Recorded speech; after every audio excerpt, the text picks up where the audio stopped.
मित्रांनो, ह्या व्हिडिओमध्ये आपण 3 कंपन्यांची चर्चा करणार आहोत, पण त्या अगोदर आजचं मार्केट बघूया। आज आपण बघू शकतो सेन्सेक्स 152 अंकांनी मायनस आहे, निफ्टी 50 70 अंकांनी मायनस आहे। परंतु हे दोन जरी मायनस असले तर निफ्टी बँक आपल्याला प्लसमध्ये बंद झालेला पाहायला मिळतोय। 89 अंकाची वाढ निफ्टी बँकमध्ये आहे, तर निफ्टी मिड कॅप 100 मध्ये 127 अंकाची वाढ आपल्याला पाहायला मिळते। त्याचबरोबर निफ्टी स्मॉल कॅप 100 ही तुम्ही इथं बघू शकता 1.11% वाढलेला आहे। म्हणजे स्मॉल कॅप आणि मिड कॅप शेअर ज्यांच्याकडे असतील त्यांचा आज पोर्टफोलिओ प्लसमध्ये बंद झाला असेल। सेन्सेक्स 153 अंकांनी घसरला, निफ्टी 25,100च्या खाली बंद झाला। ऑटो मेटल समभागांना सर्वाधिक फटका बसलेला आहे। खाद्यपदार्थ, पादत्राणे आणि कापडावरील जीएसटी कमी होऊ शकतो। 20 ऑक्टोबरला मंत्री गटाची एक महत्त्वपूर्ण बैठक होत आहे। वस्तू आणि सेवा कर म्हणजे जीएसटी संरचना सुलभ करण्यासाठी स्थापन करण्यात आलेल्या मंत्र्यांच्या गटाची 20 ऑक्टोबर रोजी बैठक होणार आहे। या बैठकीत खाद्यपदार्थ म्हणजे एफएमसीजी, पादत्राणे म्हणजे रिलॅक्सो किंवा कॅम्पस सारख्या कंपन्या आणि कापड वस्तूशी संबंधित जीएसटी दर तर्कसंगत करण्याच्या प्रस्तावावर चर्चा केली जाणार आहे। तर या संबंधित ज्या कंपन्या आहेत त्या कंपन्यांना फायदा होऊ शकतो आणि या कंपन्या इथून पुढे चांगली वाढ आपल्याला दर्शवू शकतात।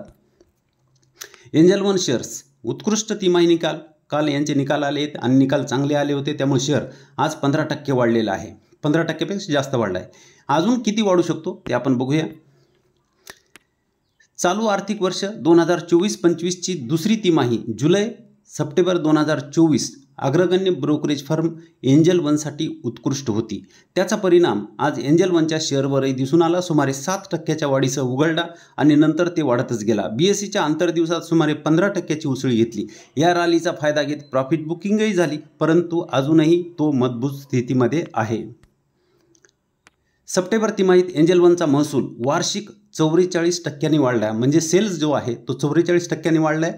तो 1514.7 कोटी रुपये झाला आणि निव्वळ नफा म्हणजे प्रॉफिट जे आहे ते 39% वाढलेला आहे। म्हणून आज शेअर तो प्रॉफिट जे आहे 423 कोटी रुपयापर्यंत आले। त्यामुळे आजही शेअर चांगला वाढलेला आहे। आणि एंजल वन विषयी आणि सीडीएसएल विषयी आपण व्हिडिओ बनवला होता 5-6 दिवसापूर्वी।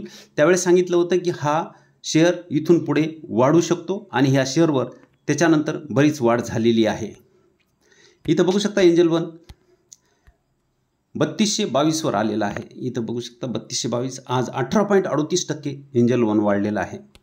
आणि इथं मार्केट कॅप फक्त 29,000 करोडचं मार्केट कॅप आहे या कंपनीचं।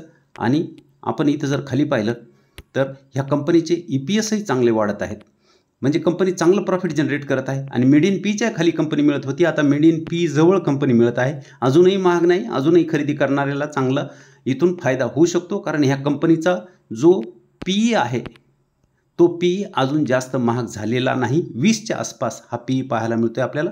इथं बघू शकता PE 22 हा PE पाहायला मिळतोय, म्हणजे अजूनही कंपनी महाग नाही, अजूनही आपण खरेदी करू शकतो। हिचे इथं सेल्स आणि प्रॉफिट जर आपण पाहिले तर डबल डिजिट आणि चांगले असलेले पाहायला मिळतात, पण इथं आपल्याला अजूनही शेअरनं तशी वाढ दर्शवलेली नाही। तर इथं आपल्याला फायदा होऊ शकतो, कारण आपल्याला शेअर स्वस्तात मध्ये मिळत आहे, डिस्काउंटवर मिळत आहे। 5 वर्षाची प्रॉफिट ग्रोथ 70 आहे, पण अजून शेअर तेवढा इथं चालला नाही। 3 वर्षाची 55 आहे, पण इथं 18%चीच आपल्याला पाहायला मिळते। तर आपल्याला त्याचा फायदा होऊ शकतो जर ह्या शेअरमध्ये आपण गुंतवणूक केली तर। रिझर्व्ह जर बघितलं तर 5188 करोडचं रिझर्व्ह आहे आणि कर्ज जर पाहिलं तर 3135 करोडचं कर्ज आपल्याला पाहायला मिळतंय। चार्ट बघा, रिव्हर्सल झालं होतं इथं बघू शकता। हा आपण चार्ट पहिलाही दाखवलेला आहे। हा रेजिस्टन्स होता, इथं ब्रेकआउट झालं आणि त्याच्या सपोर्टपर्यंत कंपनी आली नाही। मी या सपोर्टची वाट बघत होतो, परंतु खाली येत नाही असं दिसल्यानंतर इथं कंपनी वर जात होती आणि त्याच वेळेस मी ही कंपनी खरेदी केलेली आहे, तेही मी तुम्हाला दाखवतो। इथं बघू शकता 2600च्या आसपास 2579ला ही कंपनी मी खरेदी केली। आज नाही, 2-4 दिवसापूर्वी ज्या दिवशी मी व्हिडिओ बनवला होता त्याच्या दुसऱ्या दिवशी मी ही कंपनी खरेदी केली होती। आणि इथं नाव बघू शकता, एंजल वन बाय केलेली आहे आणि दुपारी 12 वाजता हा शेअर मला मिळाला होता। 2579 हे माझं त्यावेळेसचं ॲव्हरेज होतं। शेअर चांगला आहे, चांगली खरेदी मी केलेली आहे आणि त्याचा फायदा मला आज पाहायला मिळतोय। त्याचबरोबर आज जर पाहिलं तर आज मी कॅम्पसला ऑर्डर टाकली होती, मागही खाली मी कॅम्पस घेतलेलेच आहेत। इथं बघू शकता तुम्ही ऑर्डर टाकली होती, ही कॅन्सल झालेली ऑर्डर मी 306ला टाकली होती, पण 306 पर्यंत आला नाही। इंडिगो पेंटही अगोदर खरेदी केलेला आहे, पण तोही भेटला नाही। 488ला मी ऑर्डर टाकली होती, पण तिथपर्यंत तो आलेला नाही। तर भेटलेले कोणते आहेत तर इथं बघू शकता, रेट गेन मी घेतलेला आहे आज। पहिलाही होता माझ्याकडं 729ला हा मी बाय केलेला आहे। दुपारी 3 वाजता ही ऑर्डर मिळाली. त्याच्याबरोबर टाटा टेक हाही घेतलेला आहे 1439 म्हणजे 240ला ही ऑर्डर मला भेटली. ॲव्हरेज आहे 1057 रुपयाचं. मी ह्याच्यासाठी दाखवतोय की हे शेअर आपल्याला पैसा बनवून देणार आहेत. मी खरेदी केले म्हणजे तुम्ही खरेदी करायला पाहिजे असं काही नाही, परंतु हे शेअर पैसा बनवणार आहेत. तुम्हाला जर हे शेअर चांगले वाटत असतील तर तुम्ही पोर्टफोलिओमध्ये घेण्याचा विचार करू शकता, परंतु आग्रह नाही, कोणता कॉल किंवा टिप्स नाही. मी तुम्हाला जे सांगतो तेच मी खरेदी करतो, एवढंच मला सांगायचं आहे. इथं बघू शकता, इथं रिव्हर्सल झालं होतं आणि इथं मी शेअर जवळपास 2600च्या आसपास इथं खरेदी केलेला आहे. आता 3222 आहे, पण अजूनही बराच पल्ला शेअरला वर गाठायचा आहे. 4000च्या आसपास जाणार आहे आणि अजूनही 800 रुपये तो पुढे जाऊ शकतो आणि त्याच्यानंतर हे ब्रेकआउट होण्याची तयारी तो करू शकतो आणि तिथूनही वर जाईल. जसं हे ब्रेकआउट झालं होतं त्याच्यानंतर शेअर वर गेला, पुन्हा तिथंच रिटेस्ट केलेला आहे. इथंच खरेदी करायला पाहिजे होता, परंतु ब्रेकआउटची वाट पाहिली आपण आणि त्याच्यानंतर खरेदी केला. हरकत नाही, थोडा महाग भेटला, परंतु शुअर झालं की आता इथून शेअर हा वर जाणार आहे. जर तुम्हाला हा चांगला वाटत असेल, मागं आपण एक पोर्टफोलिओ पाहिला, त्या पोर्टफोलिओमध्ये CDSL आणि एंजल वन दोन्ही होते आणि दोन्ही चांगले शेअर आहेत आणि दोन्हीच वाढ चांगली झालेली असेल, त्यांचा पोर्टफोलिओ चांगला वाढलेला असेल. पुढची कंपनी आहे हरिओम पाईप. ज्यांना ही कंपनी खरेदी करता आली नव्हती, आता ही कंपनी पुन्हा मायनस झालेली आहे. बघू शकता 650 वर आली, आज 2.05 जवळपास 2% ही आज मायनस झालेली आहे. जर कोणाला खरेदी करायचं असेल तर ही कंपनीसुद्धा चांगली आहे. फक्त 2000 करोडचं मार्केट कॅप आहे. पी बघू शकता 34चा, ROC 15, ROE 14, फेस व्हॅल्यू 10ची, 13ची प्रॉफिट ग्रोथ आणि 57ची प्रमोटर होल्डिंग पाहू शकता. EPS जर पाहिले तर EPS आपल्याला एका रेषेमध्ये दिसत आहेत, म्हणजे EPS अजून तेवढे वाढलेले नाहीत. मिडियन पीच्या थोडंसं वर कंपनी ट्रेड करत असलेली आपण बघू शकतो. मागच्या 2 वर्षापासून जवळपास EPS हे एका रेषेमध्ये आहेत, परंतु इथून जर विचार केला तर इथून EPS वाढलेले आपण बघू शकतो. आपल्याला ते पुढे प्रॉफिटमध्ये दिसलंही. इथं बघू शकता सेल्स जे आहेत तर 87 करोडचे सेल्स आहेत 2017ला आणि 1256 करोडपर्यंत कंपनी घेऊन आली. प्रॉफिट जे 2 करोड, 6 करोड, 8, 15, 32 आणि त्याच्यानंतर 46, परंतु 46 नंतर 57, 57 नंतर 59, हे 2-3 क्वार्टर जे आहे 2 वर्ष जे आहेत त्याच्यामध्ये हे प्रॉफिट तेवढं वाढलं नाही, म्हणून आपल्याला वाढ तिथं दिसत नाही. इथेही बघू शकता आपण सेल्स आणि प्रॉफिट डबल डिजिट आहे पण चांगली आहे, परंतु चालू वर्षामध्ये आपल्याला 13%चीच प्रॉफिट ग्रोथ इथं पाहायला मिळते. तर अजूनही शेअर अजून तेवढा चाललेलाच नाही, त्यामुळे अजूनही या शेअरमध्ये आपण गुंतवणूक करू शकतो. आपल्याला ह्याच्यापेक्षा प्रॉफिटपेक्षा जास्त CAGR हा ही कंपनी इथं बनवून देईल, तर गुंतवणूक करणाऱ्याला त्याचा पुढं भविष्यामध्ये फायदा होऊ शकतो. इन्फ्रामध्ये ह्या कंपनीचे प्रोडक्ट वापरले जाणार आहेत. रिझर्व बघू शकता 417 करोडचं रिझर्व आहे आणि कर्ज जर पाहिलं तर फक्त 372 करोडचं कर्ज आहे. चार्ट जर बघितला तर कंपनी सपोर्टवर आलेली आहे. सपोर्टवर कधी खरेदी केली तर आपला फायदा होऊ शकतो. सपोर्ट ब्रेक झाला तर दुसरा सपोर्ट आपण त्याच्या खाली खरेदी करू शकतो.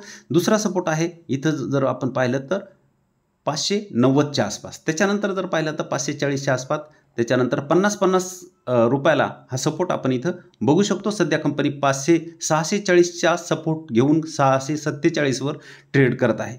तर कोणाला जर खरेदी करायची असेल तर 27.05% डिस्काउंट तिच्या टॉपपासून इथपर्यंत मिळत आहे. कंपनी चांगली आहे. इथून इथपर्यंत कंपनीनं पैसा बनवलेलाच नाही, तुम्ही बघू शकता ना, आताही तिथंच आहे. तर जेव्हा ही कंपनी पुन्हा चालायला लागेल तर चांगला पैसाही बनवू शकते. पुढची कंपनी आहे रेडगेन ट्रायव्हल टेक, जी की आज मी खरेदी केलेली तुम्हाला दाखवलेलं आहे. ही कंपनी 730वर ट्रेड करत असलेली आपण बघू शकतो. IT क्षेत्रामधली ही चांगली कंपनी आहे. 8600 करोडचं मार्केट कॅप आपल्याला पाहायला मिळते. पी जर पाहिला तर 51चा, ROC 17.4, ROE 13.4, फेस व्हॅल्यू 1ची, 95ची प्रॉफिट ग्रोथ आणि 48ची प्रमोटर होल्डिंग आपण बघू शकतो. हिचे EPS जर पाहिले तर EPS चांगले वाढलेले आहेत. इथं बघू शकता चांगली वाढ EPSमध्ये एकंदरीत जर पाहिलं तर चांगली वाढ आहे. मिडियन पीच्या खाली कंपनी आलेली आहे. इथं बघू शकता मिडियन पीच्या खाली कंपनी आली, म्हणजे आपल्याला कंपनी ही स्वस्तामध्ये मिळत आहे. त्याचबरोबर या कंपनीनं कर्जसुद्धा कमी केलेलं आहे. सेल्स बघा, इथं मार्च 2019 पासूनचे सेल्स 262 करोडचे आहेत, ते 1000पर्यंत आलेले आहेत, म्हणजे जवळपास 5 पट सेल्स झालेले आपण बघू शकतो. नेट प्रॉफिट 11 करोडचं 166 करोडपर्यंत आलेत, म्हणजे नेट प्रॉफिट तर हे कितीतरी पटीनं वाढलेलं आहे. म्हणून आपल्याला इथं सेल्स आणि प्रॉफिट दोन्हीही चांगले पाहायला मिळतात. तर इथंही तसाच पैसा ही कंपनी बनवणार आहे. ज्यांच्याकडे नसेल तर ह्या कंपनीचा विचार करू शकता. ही कंपनीसुद्धा चांगला पैसा बनवू शकते.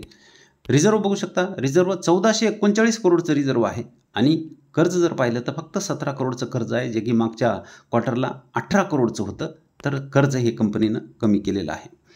चार्ट जर बघितला तर सपोर्ट जवळ कंपनी ट्रेड करत असलेली आपल्याला पाहायला मिळते. हा जर इथंही तिनं सपोर्ट घेतला होता तर तिथंच सपोर्ट घेत असलेली कंपनी बऱ्याच दिवसापासून पाहायला मिळते, कारण हा वीकली चार्ट आहे.